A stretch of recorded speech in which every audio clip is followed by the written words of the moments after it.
Class सब शांत हो जाएंगे। अच्छा, now we are going to start our poem. जो फर्स्ट पोएम हम लोगों ने करी थी माई मदर एट 66, उसके हम लोगों को क्वेश्चन आंसर्स भी डिस्कस करने हैं। मोर ओवर एक बहुत इम्पॉर्टेंट क्वेश्चन है 4 मार्क्स का, जो आपके एनुअल एग्जाम में जो आता है, बोर्ड एग्जाम में 4 मार्क्स का question, central idea of the poem. This is a very important question और बहुत सिंपल है, बहुत इजी है। आपको पोएम समझ में आ गई है। पोएम का एक पूरा समराइज करना है पोएम को, और पोएट क्या आपको बताना चाह रहे हैं ड्यू टू दिस। एक होता है, मैंने बताया पोएम की एक होती है सरफेस मीनिंग, और एक पोएम की होती है क्या, कौन सी मीनिंग होती है? एक होती है surface meaning, another one deep. Very good. Others they are sleeping about. क्या हो रहा है वहां पे? एक होती है सरफेस मीनिंग, जिसे आप डायरेक्टली ऊपर ऊपर से पढ़ते हैं, उसकी ट्रांसलेशन करते हैं तो आपको वो समझ में आती है। और एक होती है कि इसके द्वारा पोएट आपको क्या समझाना चाहते हैं, किस तरफ आपको he wants to draw your attention. क्या आपको इस उद्देश्य क्या है ये सारी चीज़ों को डिस्कस करने का, बोलने का, है ना, वो आपको जो है उसमें समझाना है। आप स्टेंजा वाइज अगर समझाएंगे तो बहुत लेंदी हो जाएगा, जितना लेंदी आप करेंगे उतना फिर बहुत ज़्यादा मिस्टेक्स होंगे। 4 मार्क का क्वेश्चन है, 4 मार्क के अकॉर्डिंग आपको करना। सबसे पहली इंपॉर्टेंट चीज़, आपको सेंट्रल आइडिया में क्या करना है, पोएट का नाम बहुत अच्छी तरह से, किस पोएम का कौन सा पोएट है इसका नाम आपको अच्छे से मालूम होना चाहिए। Very less poems we are having, कोई बहुत ज़्यादा पोएम्स तो है नहीं। कितने हैं all together poems? All together poems हमारे कितने हैं? मेरे ख्याल से 6 पोएम है, 7 है, कितनी है? 5 है बस, है ना। तो इन 5 पोएम के तुम्हें पोएट्स के नाम बहुत अच्छी तरह से रटे होने चाहिए, ठीक है। सबसे पहला आपको जो लाइन लिखनी है कि the poem this and this, जैसे कि ये है पहली पोएम है, the poem my mother at 66। Please मेरे सामने बैठी यॉर्निंग मत करो, है ना।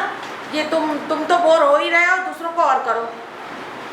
तो जो पोएम हम लोग, जो भी पोएम आपको आई है और आप अटेम्प्ट कर रहे हो कि हम उस पोएम को लिखेंगे, इसकी सेंट्रल आइडिया लिखेंगे, तो my mother at 66 poem is composed by Kamala Das, poetess Kamala Das. Poet है, मेल है तो पोएट, और अगर फीमेल है तो पोएटिस, है ना। तो ये आप लिखेंगे। और अगर आप इसके साथ में एक चीज़ और ज्वाइन कर देते, इन द ईयर, क्योंकि दी रहती है कि फलानी फलानी पोएम कहाँ पर कौन से सन में रिलीज़ हुई थी, तो वो अगर आपको दी हुई है, और अगर आपको जो ऊपर का पार्ट अगर पढ़ते हैं तो उसमें से आप वो भी लिख दोगे, it will add to your points, ठीक है। फिर जो वो पहली छोटी सी इंट्रोडक्शन 2 लाइन का होगा, उसके बाद आपको जो है अपनी पोएम की समराइज स्टार्ट करनी है। तो पोएम के बारे में आपको बताना है कि what is the intention of poet, उसका क्या उद्देश्य है इस पोएट के बाद, इस पोएम को डिस्क्राइब करने के लिए। तो उसके लिए अगर हम लोग देखेंगे, आप अपनी पोएम को निकालिए, फर्स्ट माई मदर एट 66, और इसमें जो आपको ये दी गई है ना, about the poem, about the poem निकाला?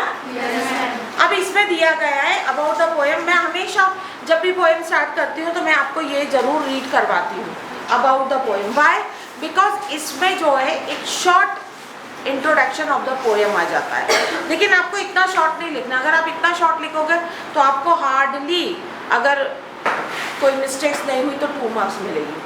मगर आपका उद्देश्य यह है कि हमारे को 4 है तो 4 के 4 हमें अचीव करने हैं, and it is very easy, very simple to achieve it, ठीक है। तो 4 मार्क्स की जब ये पोएम आती है तो इसको आपको क्या करना है, एलोबरेट करना है। जैसे माई mother at 66 is based on the theme of advancing as. पहली मैंने इसमें 3 पार्ट्स बताए थे। एडवांसिंग एज, उसकी मदर जो थी एडवांसिंग यानी कि एल्डरली एज में आ रही थी, यानी कि सीनियर सिटीजनशिप में आ रही थी। And fear of loss, obviously जो इंसान इस दुनिया में आया है उसको एक ना एक दिन जाना होता है। जिनके पेरेंट्स बहुत बुजुर्ग होते हैं वो इसको एक आइडिया बना लेते हैं कि कभी भी हमारी मदर या फादर का कुछ भी हो सकता है, because they are travelling in the old age, है ना।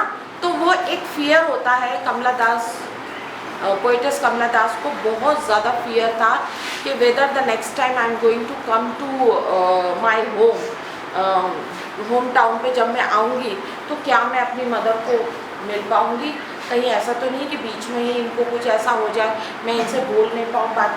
आज के टाइम में वीडियो कॉल है, आज के टाइम में रोज़ बात कर लो, दिन में कई बार बात कर लो, it is very easy. But पहले के टाइम में ऐसा नहीं हुआ करता था। पहले के टाइम में ऐसा बिल्कुल नहीं हुआ करता था। खत लिखे जाते थे और फेस टू फेस तो सालों हो जाती थी देखने में, फेस टू फेस तो देख ही नहीं पाते थे। अब आजकल वीडियो कॉल कर लेते तो फेस टू फेस देख लेते, कहाँ रह रही है, किस हाल में है, सब कुछ पता हो जाता है। लेकिन पहले ऐसा नहीं था। तो उन्होंने ये पोएम तो बहुत पहले की लिखी हुई है, तो उन्होंने ये एज्यूम करा कि whether I am going to meet my mother again, या फिर क्योंकि वो तो साल की साल आती थी, है ना, इतना इजी नहीं होता था कि चलो उठाया मुँह उठाए चल दिए।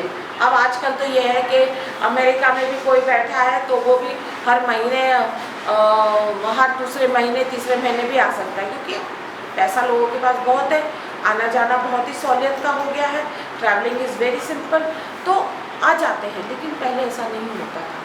तो वो टाइम पे वो बहुत ही फियर में थी, इस वाले फियर में थी।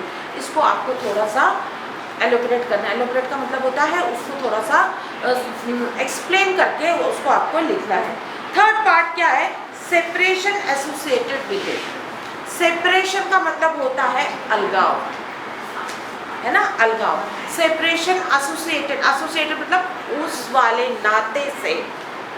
वाले नाते से सेपरेट होना कितना दुखदायी होता है एक बच्चे के लिए, चाहे वो कितना भी बड़ा हो जाए, लेकिन वो अपनी जब तक उसके पेरेंट है तब तक उसको एक आस होती है कि आई एम यंगर, मैं अभी छोटा हूँ, मेरे पेरेंट्स बैठे हैं, है ना। तो उसके लिए कितना ये जो सेपरेशन है, ये एसोसिएशन बताता है कि अपनी माँ से, बेटियों का तो माँ से बहुत ही अटैचमेंट होता है, पापा से भी होता है ये नहीं है, लेकिन एक ओल्ड एज में आने के बाद बेटियों का ज़्यादा अटैचमेंट होता है, because they are far away.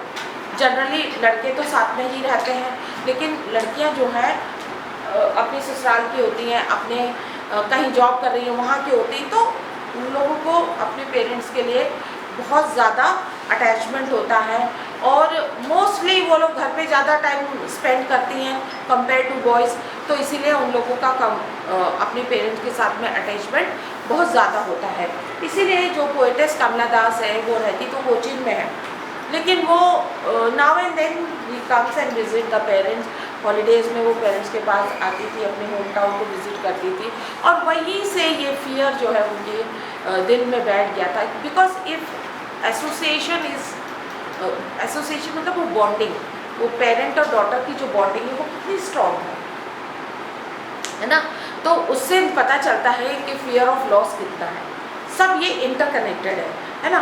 कोई अगर किसी अपने माँ बाप को बहुत प्यार कर रहा है तो उसके सेपरेशन से उनको दुख होता है। कोई अगर बहुत सालों से बाहर है तो वो जो अटैचमेंट है वो धीरे धीरे कम हो जाता है, वो धीरे धीरे कम हो जाता है। तो उससे थोड़ा सा अगर कुछ ऑफ हो भी जाते हैं तो थोड़े दिन दुख रहता है, फिर वो नॉर्मलाइज हो जाते हैं, है ना। तो यहाँ पर हमने देखा कि 3 things we are seeing in the poem: advancing age, fear of loss and separation associated with it.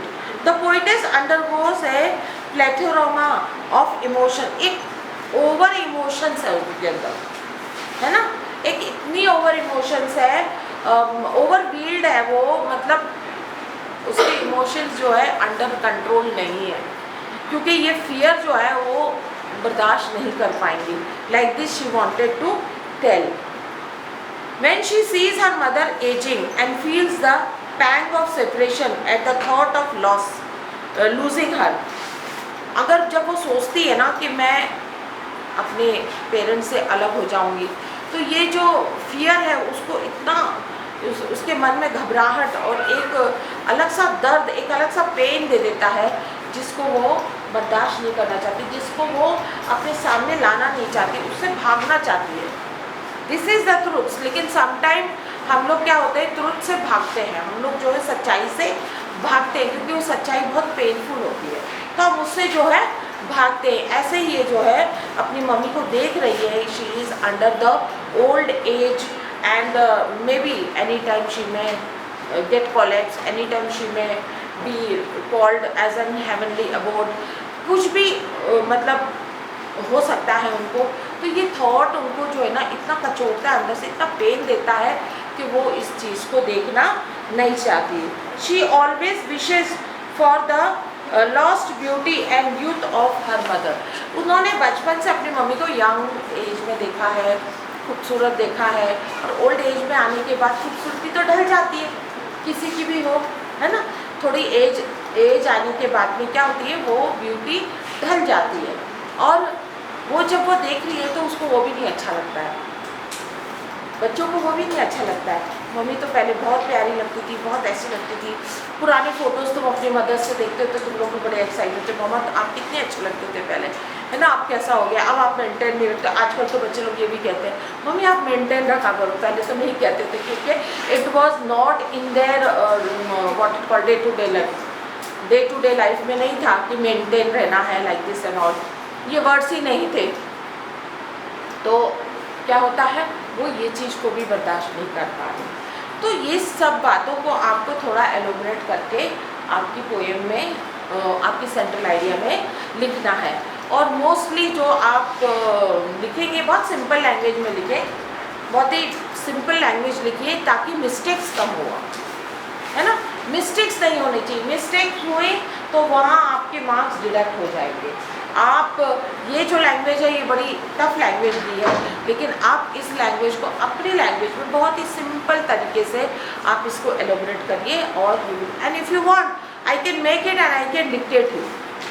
आपको चाहिए है, फिर आप उसको लर्न कर लीजिए, और उसको लर्न कर, क्योंकि देखिए 5 पोएम है, 5 में से 3 आएंगी आपको एज एन ऑप्शन, 3 नहीं तो 2 तो आएंगी एज ऑप्शन। बट मैं सजेस्ट करूँगी आपको कि आपका एनुअल एग्ज़ाम है, आप बिल्कुल भी रिस्क ना लेते हुए पूरी 5 के 5 पोएम के सेंट्रल आइडिया बहुत अच्छी तरह से आप लर्न करके जाएंगे, है ना। क्योंकि अगर एक भी आई, क्योंकि 5 ही पोएम है, एक भी आई तो you should be able to attend, है ना। अच्छा, दूसरी चीज़ जो हम यहाँ देख रहे हैं, as far as your examination point of view is concern, हम यहाँ पर देखते हैं कि stanza for comprehension, read the following stanza and answer the question based on that. ये जो छोटे छोटे 3-4 क्वेश्चंस आपको दिए गए हैं, आप स्टैंजा रीड करिए, एक स्टैंजा है उसको रीड करिए, और उसके क्वेश्चंस आप बनाएं। जो इसमें 3 क्वेश्चन दिए हैं, इसके और भी क्वेश्चंस बन सकते हैं, वो भी आप बनाने की कोशिश करिए। क्यों? क्योंकि जब आप ये सब बनाने की कोशिश करेंगे ना, तो उसका आपको आंसर अपने आप ऑटोमेटिकली मिलता जाएगा।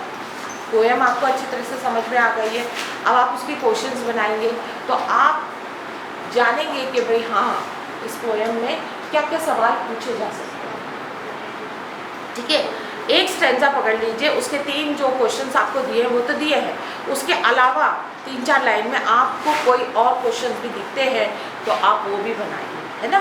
और सिर्फ ऐसे ही क्वेश्चंस आएंगे, and it will contain 2 marks, 3 questions आएंगे, 2 मार्क्स का ईच क्वेश्चन होगा, और वर्ड टू वर्ड आंसर लिख रहा है and you will get 2 marks. तो हमारा जो 6 और 4 मार्क्स, 10 मार्क्स का आपका पोएम सेक्शन आएगा। तो ये 10 के 10 मार्क्स आपके इन हैंड है। It is not going to be deducted, not even a single mark, there is no possibility if you are going to pay attention a very small span of time ना। अगर थोड़ा सा भी समय दे देंगे आप, तो you are not in a position to lose any of the marks. कोई एक सिंगल मार्क भी आपकी कटेगी नहीं, पूरी की पूरी 10 marks will be in your own pocket. ठीक है, तो आप इसको एक जरा करके देखिए। आपके सामने ये है first stanza, driving from my parents home to Cochin last Friday morning. I saw my mother beside me, doors open-mouthed, her face ashes like that of the corpse, and realized with pain. ठीक है, ये इतना आप है ना, आप corps तक करके देखिए बस. ये कहाँ है? कॉप्स एंड रियलाइज तक नहीं, कॉप्स तक करके देखिए. और इसमें आपने यहाँ पर 3 क्वेश्चन दिए है. From where was the poet driving and when, तो कब ड्राइव कर रही थी? From home town to Cochin. And when? Last Friday morning, है ना. अच्छा, what was the poet's mother doing in the vehicle? क्या कर रही है वो? देखो उसमें पोएम में स्टेंजा रीड करो. What was the mother doing?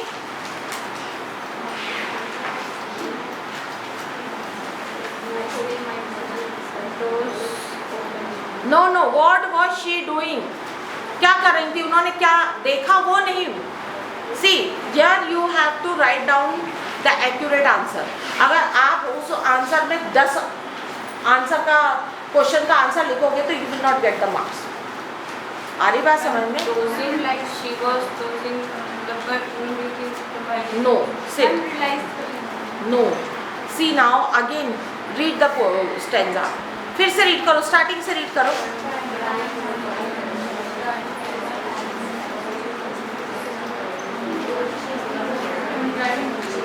अरे मदर वॉज ड्राइविंग. क्या कर रही थी उसकी मम्मी? क्या कर रही थी? See again read the stanza. I want you to understand the things.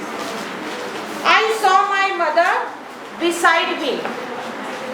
I saw my mother beside मी.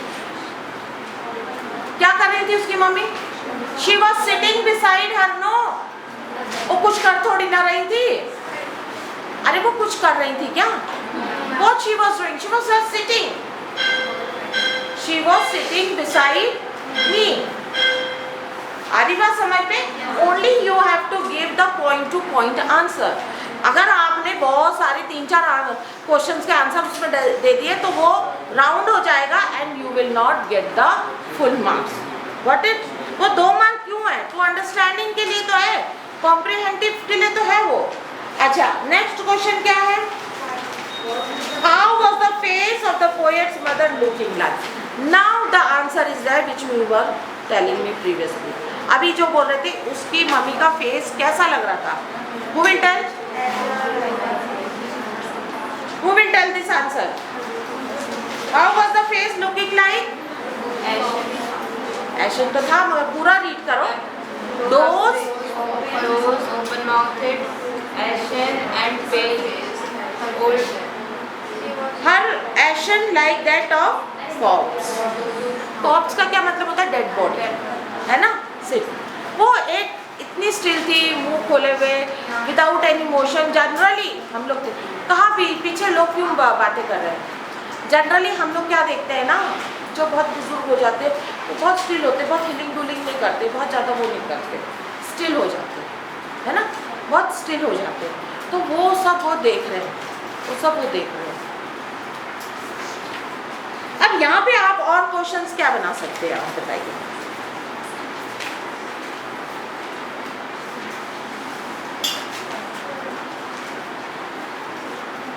कुछ और बना सकते हैं?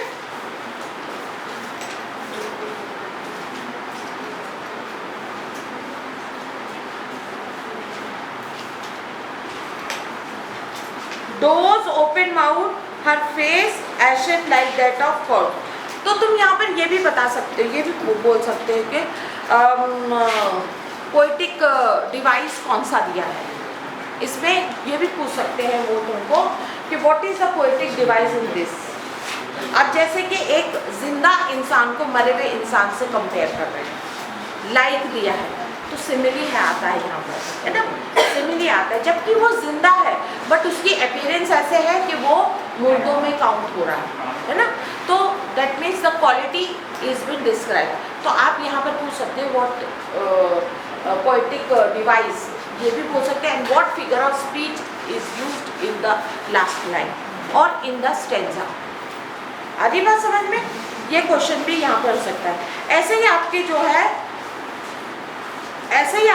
है आप सेकंड स्टेंजा का भी ले सकते हैं, है ना। थर्ड स्टेंजा का भी ऐसे ही ले सकते हैं। थर्ड स्टेंजा में तो बहुत सारे पोएटिक डिवाइसेस हैं, बहुत सारे हैं, जैसे as late winter's moon and felt that old familiar ache, है ना। तो ये सब चीज़ इसमें ना डिवाइस वो फिगर ऑफ स्पीच इसमें यूज़ हो सकती है। हम लोग एक दिन फिगर ऑफ स्पीच करेंगे, because this is the part of literature, तो आई विल डू इट। तो फिगर ऑफ स्पीच एक दिन करेंगे, उसमें मैं आपको डिटेलिंग में बताऊंगी जो frequently asked figure of speech. वैसे तो 32 के करीब है, मगर जो फ्रिक्वेंट तुम्हारे सिलेबस में आती है वो हम लोग अच्छी तरह से उसको डिस्कस करेंगे।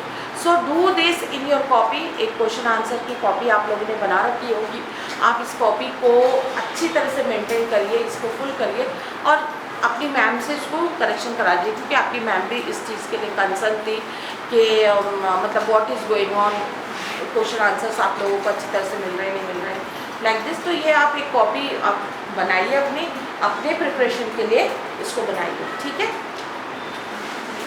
Thank you. Now again on Monday we will have this thing discussion on the second poem and third poem, 3 poems we have done. तो हम तीनों पोएम का सेंट्रल आइडिया मैं आपको दे दूँगी।